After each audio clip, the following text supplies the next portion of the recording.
Hello there. Yes, there is really a story of me having to go to the bathroom in the middle of a garden park in Israel, in Jerusalem. But anyway, let's get back into Ezekiel 40, and you'll come back to that in a second. Talking about the measuring of the courts of the new temple, Ezekiel sees a vision of the new temple coming down upon Jerusalem. It's going to be glorious. And we'll understand a little bit more of that as you read it. It's all about measuring the new temple. Chapter 41, measuring the temple, the features of the temple. Chapter 42 talks about the chambers for the priests, their rooms, where they'd be staying. 43, God's glory coming into the temple, the glory of God in his temple. Chapter 43, verses 6 to 9, is God's claim on the temple and Israel, and how he will dwell in the midst of Israel forever.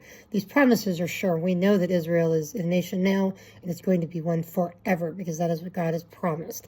We have the Bible to trust that for, and he is a keeper of his promises. He keeps his promises to Israel. He keeps his promises to the church.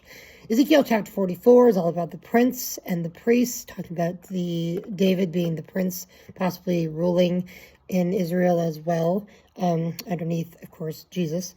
Then you have chapter 45 regarding the priests in Ezekiel's temple, land for the priests, offering of the temple of priests, worship at Ezekiel's future temple in chapter 46. There will be worship.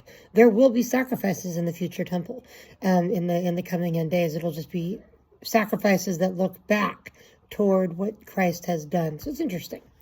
Chapter 47 is the river of life, river of water flowing up from the temple.